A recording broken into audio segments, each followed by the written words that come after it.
Now I'd like to turn let me see. That was that one. Now I need to go to Phil at home, and he's doing our NMRA local clubs and divisions segment. So Phil, I will turn it over to you, sir.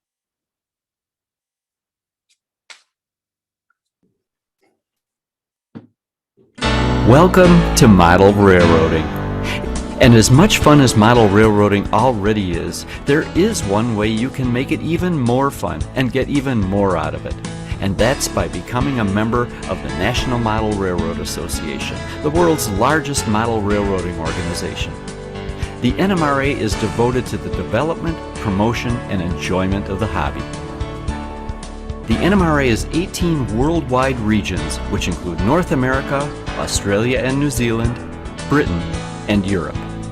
These regions have annual conventions where modelers can swap ideas, tour prototypical industries and railroads, see model railroad layouts built by other members, and get to know fellow modelers from a wide geographical area.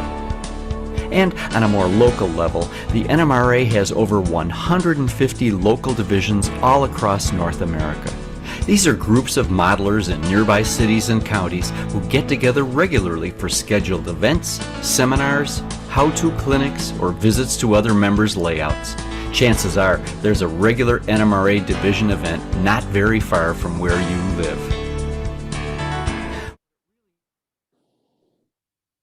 Well, thanks, Jim. We had a momentary message from our sponsor, but I think it's a really good message about all the options and various capabilities the NMRA has to offer. With that, what I'd like to do is welcome Fred Sword, and Fred is from Division 8, which is in the middle of the country, let's say. And so Fred has been incredibly active. He's currently a past superintendent, and currently I guess you're the associate or vice superintendent, assistant superintendent. So they didn't let you get very far away. No. So the whole focus for those of you who have not been through this segment is really to talk to people about what they're doing in their divisions and how they're interacting, how they're building value at the local level for modelers, and facilitating what we see at New Tracks as being, mentoring in the hobby, building relationships, teaching people. So I asked Fred to come on. He's been very active. So Fred, tell us first a little bit about the division and your role in the division. Sure. And, at one time when I was growing up, I would have said that I'm currently living back east, because I actually grew up on the peninsula, started life at the city of San Francisco, lived in Brisbane, Cupertino, Los Gatos, and then went across the hill. And for those of you not from the Bay Area, the hill is the Santa Cruz Mountains. And we lived over in Rio del Mar, Aptos area until I was a sophomore in high school. And then I made a couple trips back. So still kind of familiar with the area. Division 8, of course, is part of the mid-central region. And we are southern Indiana down through all of the middle of Kentucky and to the Tennessee border, which for most of you goes, it's about a 3-hour drive from the top to the bottom of that area, which quite honestly, for a lot of people here, seems like it takes forever. That's 3 hours. That's a long time. When I lived out on the West Coast, and my last active duty assignment was at the city of San Francisco, we would get up in the morning, go drive up to Tahoe 2-3 hours and be home that evening, think nothing of it. But a 3-hour drive out here, it seems like it is just an astronomical event for someone to do. So a lot of what we've done is survived through COVID and taken what we learned in COVID and moved forward with it.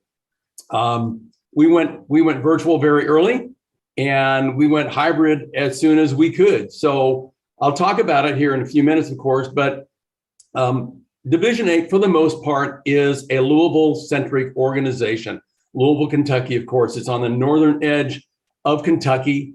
If you draw a line left to right, it's about in the middle, but it's actually about 80% of our membership is about a 30-minute drive to downtown Louisville. So that's 80% of our membership in a 3-hour, north to south, about an hour east to west is within this core. So that's really where we hold most of all of our face-to-face meetings.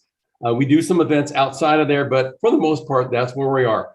We are, as of today, 131 members strong. We've been significantly less than that, and years and years and years ago, stronger than that. But in the last year, we have, amazingly enough, been able to grow by 5%. So we must be doing something right. Because I'm also the Mid-Central Region Secretary, because I just didn't have enough to do as superintendent or assistant superintendent. So I took on that role. So I know the numbers throughout the rest of the region, and actually throughout the rest of the NMRA as well. And that's a pretty good number to be looking at. So Very that's good. kind of a little overview of Division 8. Real quick, we hold a couple meetings a month, a couple of scheduled meetings a month. We have what I think most everybody does is a standard membership business meeting. And we have tweaked that over the last couple of years. When I first came in as a superintendent, I said, we're not going to stop doing anything, but we're going to look at things we're doing and see if they add value or not. And if they don't, then we need to either get rid of them or find a way to make them part of something else. And no matter what we do, we need to streamline. So our business meetings, we're going 45 minutes to an hour. We got them down to 20 to 30 minutes. Great. How did we do that? We took a lot of the standard committee reports that really didn't change from month to month and put them in our newsletter. We put them online. If you want to read about it, it's there. If you don't want to read about it, it's not there. You certainly don't have to get up there to listen to somebody talk about the same thing for 5-10 minutes on each of those.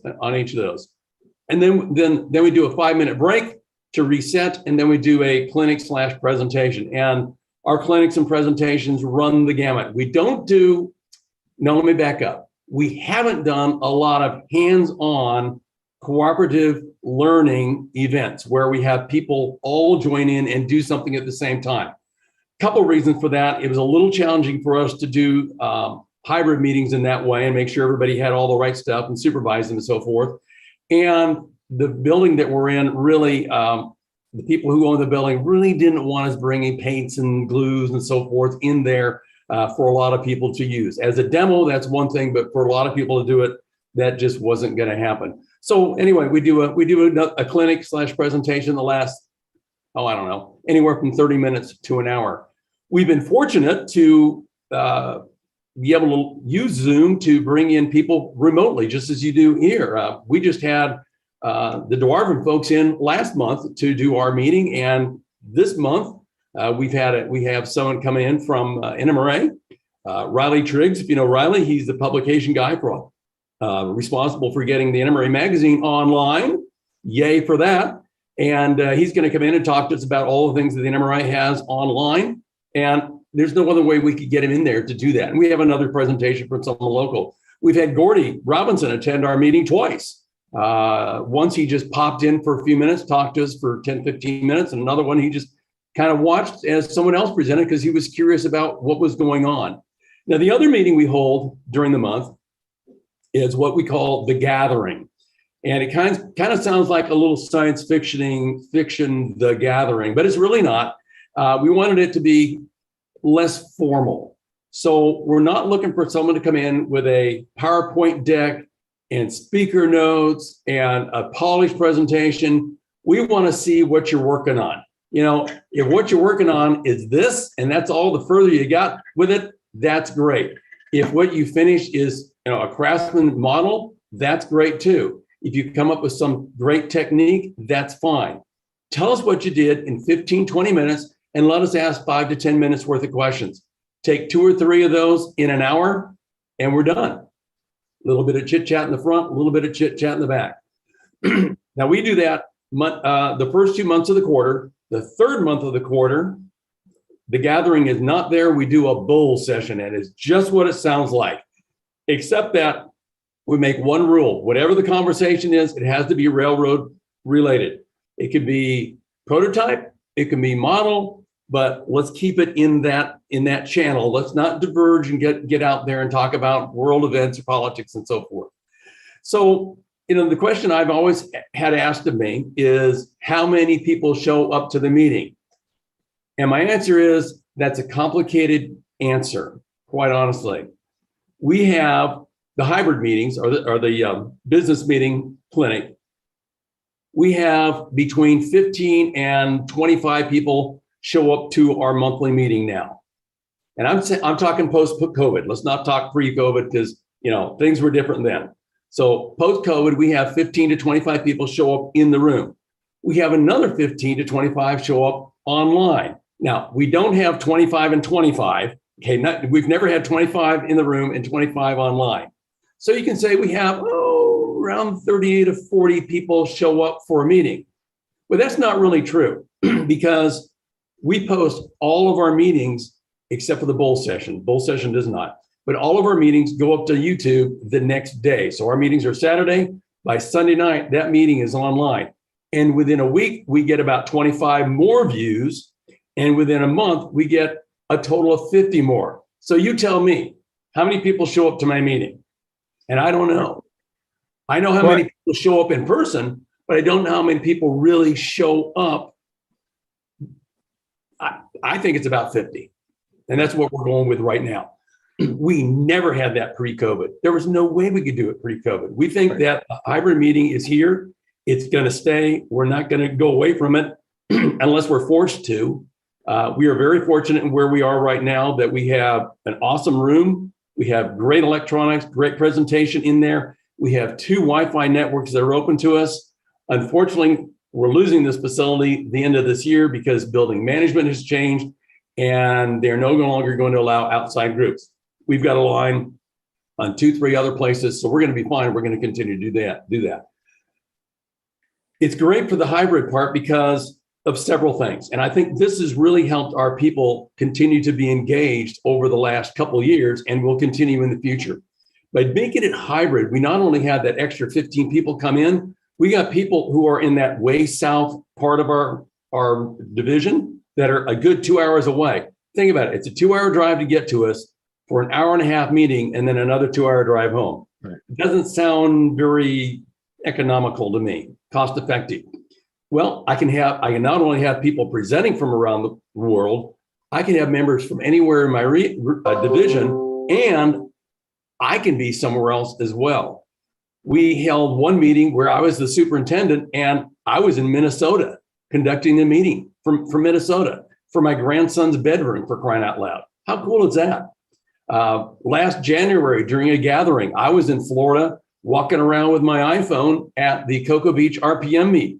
I did it's about a 25-minute segment on the RPM meet because most of our people have never been to an RPM meet. And what a cool way to introduce it to them, walk around, show them the displays, and actually stop and talk to some of the people and do a little impromptu interview. Well, it looked like it was impromptu, but really, I talked to the guys ahead of time and made sure it was okay to come and talk to them and do it. So that's kind of in a nutshell what we're doing on a month-to-month basis. So just out of curiosity, it sounds like you do a lot of small events. We do. Versus kind of the bigger event with multiple clinics and layout tours and all that kind of thing. Yes. Do you get the same people typically event to event? So it's becomes very much, Yeah, out of 131 people, we never see about 40 of them. Now, some of those people are life members. They've been life members forever. And for some reason, they just don't respond to us when we've reached out to them in a variety of ways. And that's the way it goes. Some people are a member of one of the 100% NMRA clubs in town, and they're not interested in being part of what we do on a week-to-week or month-to-month basis. They are really there to run trains on that club layout. And we acknowledge that. But of course, the people who are at the club are also NMRA members. In fact, a couple of them are members of our Division 8 board.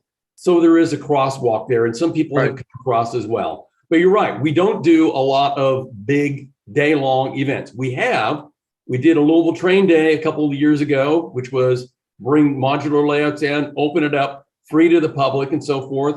We did a day-long event with the Boys and Girls Club of Louisville, and that went very well. We didn't have as many as we would have liked to have had, but we started out with some open layouts in the morning, modular layouts.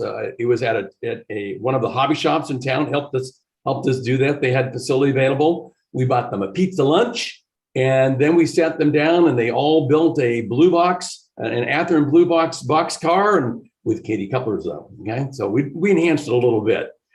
We do 2 trade shows a year. That's not the standard month to month, obviously, but those are our big events of the year. We do one in the fall, we do one in the spring. They're day long, and we keep increasing the attendance.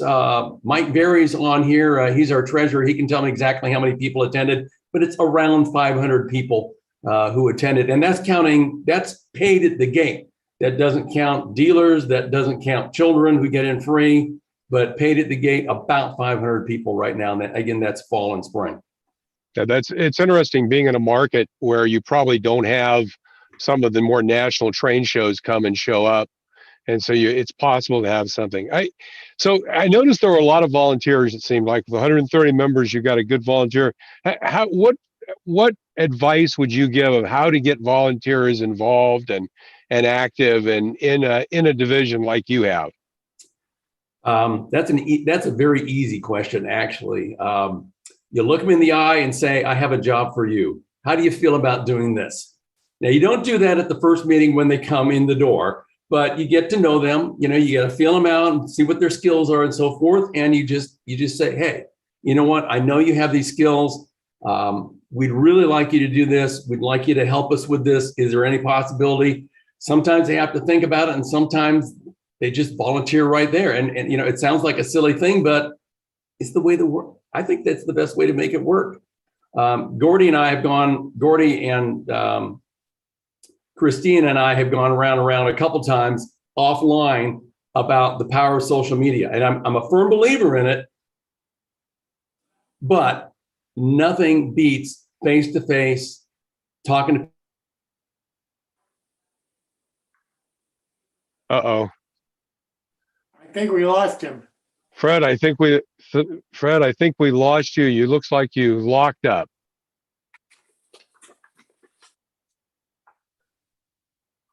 Well, I think with that, Jim, will probably, there was only a couple of questions I had left, and I was I'm going to ask about local recruiting, but it sounds like being able to run 2 train shows a year. I mean, that makes obviously the recruiting becomes pretty easily built into that. So I think with that, Jim, I'm going to go ahead and turn it back over to you. A big thank to Fred for coming on. Oh, you are back. I'm back. Who knows what happened? Oh, there we go. So I was getting ready to close. The question I was going to ask, the last question I was going to ask was really, I'd actually answered. It was around recruiting and realizing that you run 2 train shows a year that are the main train events for the whole community or urban area, let's call it. You kind of control the messaging there and that. So I don't think that's probably a biggie. I guess what I'd ask is, what unique learnings, you've been doing this for a while, what unique learnings, advice would you want to, if there were 1 or 2 things you said, here's the thing I've learned that I think is most important to creating the success. And I think the 5% growth is a phenomenal success. Yeah, a couple of things. We are not the only game in town, and we acknowledge that. But so we work with the other groups in town, and the other groups really are the model railroad clubs. We work very well with them. We schedule around their events. They schedule around our events. We work with neighboring divisions as well. We have a super relationship with the ones that are right next door to us. And I don't know when I faded out, but what I was saying before is it's that face-to-face communication. If you don't have that, you can do all the electronics you want. You can do all the gee whiz technology. You don't have people. You've got to be able to talk to them. The reason we have that 5% is because we talked to people, and not only the people who are on the board, but people within our group talk to other people as well. the last three members we brought in were because of one of our members who joined because a wife of one of our people who passed away said, let me tell you how well Division 8 took care of me and took care of my family and cared about us when my husband passed away, which is, I think that's the way we're supposed to be. Super. Well, Yeah. thanks, Fred. I think that's a great wrap up to a great discussion. And Jim, with that, I'll throw it back to you. And thank Fred again. You bet. And Fred, if you can see your way clear, I hope that you'll put some information on your website or something about our show and encourage your members to view us if they're interested in this kind of discussion. The more the merrier. And we do appreciate so much your participation this evening. We will do that. One of the things we do to keep in contact with our folks, we send out a Monday morning email that says, hey, here's some YouTube videos that Fred found that were kind of cool. So you put this online, it will be in that message. And then we also send out an information update on Wednesdays. And that's why we got a couple people in here today. So, oh, that's fantastic. Excellent. I sure appreciate it. You bet. Thanks again. And Hey, Phil, Jim, before you move on, I'll count on you to be able to do that for us. before we move on, one thing for everyone who's here tonight and who happens to see this video online, I'll put my email in the chat. If you know someone we should be talking to, just put their email address and name in and send me an email and I'll contact them.